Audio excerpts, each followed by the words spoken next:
Welcome back to another edition of the Course Creation Incubator. I'm Gina Onativia, your digital strategist, course coach, and guide, here to get you excited to get your course done and get your marketing out there to the world. And I've been getting some great feedback of late from soccer moms who are sharing their own soccer stories with me, which I absolutely freaking love. Please continue to hit me up on Insta and Facebook and tell me your stories. And I decided recently to up my ante with helping Tristan's soccer team. It's a bunch of 8, 9, and 10-year-olds, and they needed volunteer refs. So I help out a little bit with assistant coaching. I thought, hey, why not? I'll take their online courses. I'd love to check out what other organizations are doing. I get certified. I do the 3-day workshop in person. It's a thing. So this last week, I'm running around doing my second game and thinking I'm doing a pretty good job. And at the end of the game, my ref mentor, Mel, comes up to me and says, "It's not a big deal. The coach is going to file a complaint against you because he doesn't think you ref fair." This is the losing coach, right? Then I say to Mel, "Well, should I go talk to this coach?" And Mel goes, No. You leave him alone right now because he's pissed, right? He's frustrated at me because I'm the reason they lost in his head, right? And I'm thinking to myself, I'm glad this guy didn't want to talk to me because I probably would have given him a piece of my mind. That former New Yorker in me would have come out. And remember, we're talking about a bunch of 8, 9, and 10-year-olds. Okay, this isn't the pros. And I'm volunteering my time, which this guy has completely forgotten. So if I did confront this guy, I probably would have been kicked off and never welcomed back. So I take it on the chin, or I try to, and I come home and I'm sulking. And Alex, my hubby, says to me, "This is not about you. This was about that coach who's pissed he lost and his headspace." And then Alex goes, "Don't take it personal." And it's like, how many times do people say that to us? And we take it personal anyway, right? Maybe it's about your courses or people not wanting to buy from you. Or maybe you got a nasty comment on a Facebook ad or some other piece of social, right? I had a graduate who had nasty comments on her reels the other week and tried to work through that. So my point in telling you this story is, well, try not to take it personal, because I'm really trying hard not to take it personal. If someone doesn't buy from you the first time out, you plug back away. If somebody doesn't like your course content, you keep plugging away. You find people who do enjoy it, who do get the transformation. I want you to keep that in mind, and I'll try to keep myself in check too the next time a coach gets pissed off at me. All right, what we're really talking about today is course building mistakes, because realizing some mistakes now can help you build a successful course for the future. And all too often, I see students make these mistakes. They don't realize it, they don't course correct, and they build out this whole course and it doesn't sell.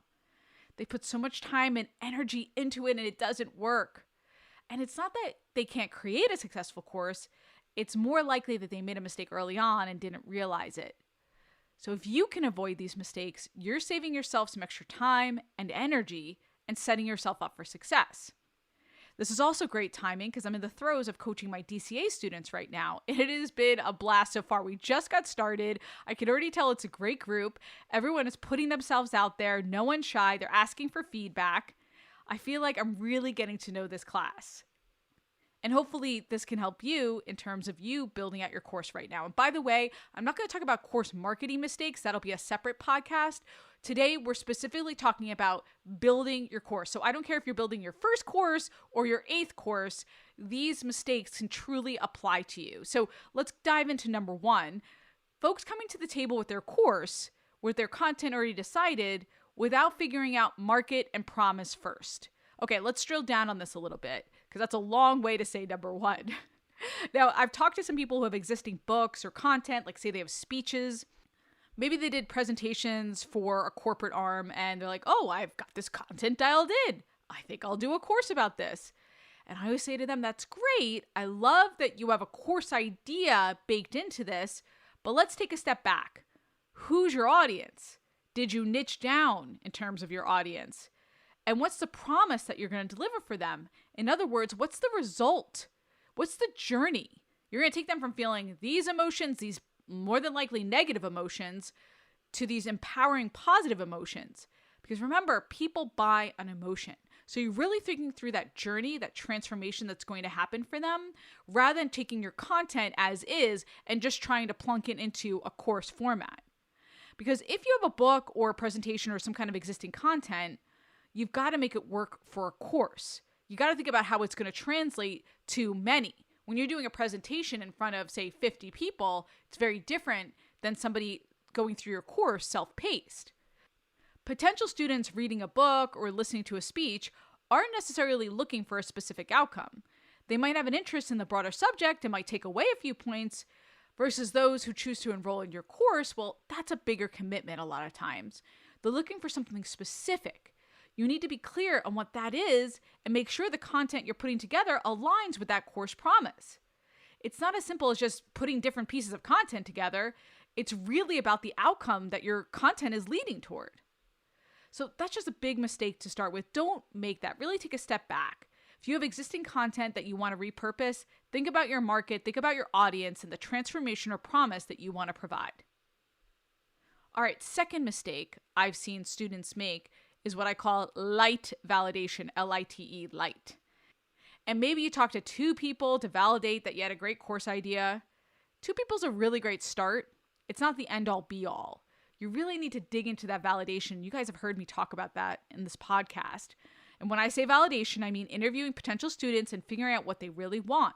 Such a crucial part of the process. Every time someone comes to me and says, my course didn't sell, or it didn't sell as well as I thought I would, I say, well, tell me about your validation process. Let's walk through that. What did your people say? Did they say they wanted that? Do they have a history of paying for solutions? Did they say they would pay that price point? You see where I'm going? These are all questions that you're asking as part of your validation process. Don't make it a light process. Make it robust. Pretend you were a detective. You're Enola Holmes. You're in a detective story. You really need to dig into the facts and know what's happening. Really interview a bunch of people to get an idea of what your course should be about, what's their true pain point, and what they're going to pay for. It's also important to only interview people who are your ideal students. Stop posting in Facebook groups of other random course creators or business owners and ask random people if they like your topic. Actually have conversations with people who care about your topic, who have your pain point. And they don't have to be long, by the way, 15, 20 minutes. I tend to get the outcome in about 15 minutes, to be honest. And I've done hundreds of validation calls at this point. But you can learn a lot through asking questions, listening, and following up with questions to clarify. I think sometimes we might be afraid of people judging or maybe not liking our ideas. But actually, if you get that negative feedback early on so you can understand objections and adapt your plan, so you're creating something people really want, rather than creating a course no one wants and only finding out when you sell it. Okay, so do that work, do the robust interviews and the validation early on. Mistake number 3 is going signature before you're ready. I was just talking to one of my students the other day, and she had this great vision for her signature course. And a lot of times this goes back to if you have a book, if you have a presentation, if you're a coach, you've got a 5-step system. You got your process nailed down.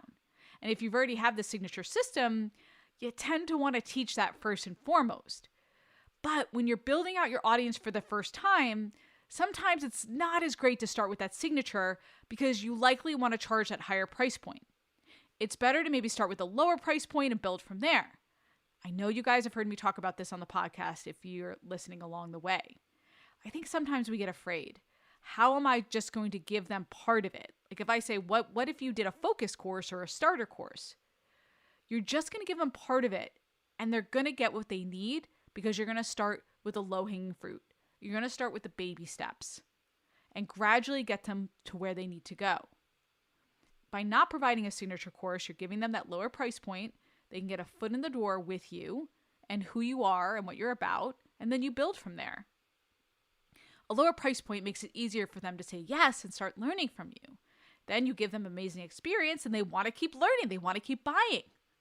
When they start experiencing outstanding results, they start raving about you to everyone they know. And then you have brand ambassadors, which is so key to building your business. All right, mistake number 4 is changing your mind midstream. And when I say midstream, I mean you've already done your outline. Maybe you've already started to build out some of your scripts. You've worked on your marketing and you started to build your list toward a certain audience, and then you start to have doubts. You start to think, because maybe somebody's in your ear, chirping in your ear, right? Are you sure that's the audience for you? Because I hear so-and-so is doing a course on that and it's not doing well. Then those doubts and fears start to creep in. And you think, well, maybe, gosh, I should change it up.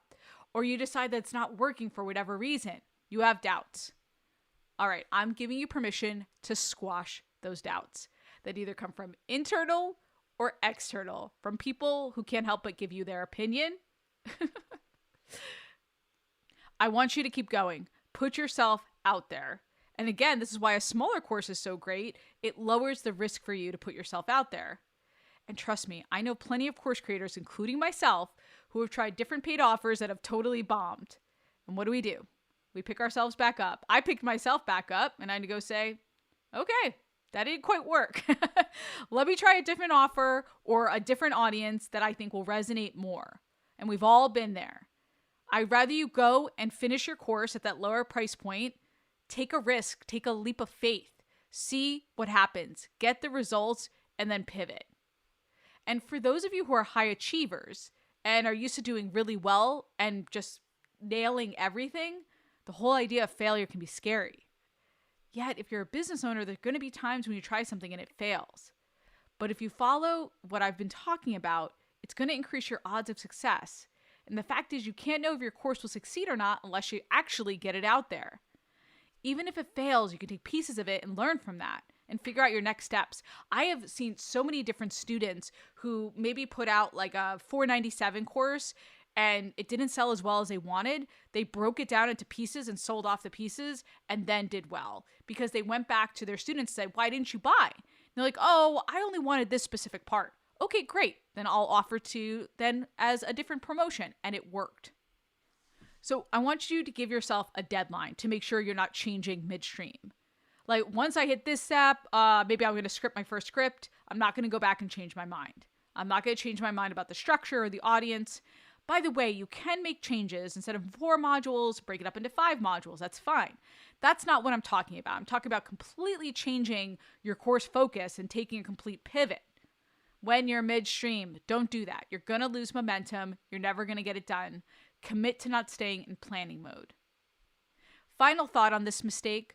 Think about having an accountability partner or team member who's keeping you honest.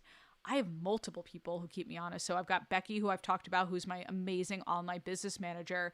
And I've asked Becky to push me, challenge me, and say, okay, Gina, where are we with this? You said that you wanted to put out this promotion or you wanted to build this mini course or focus course. How are we doing on that?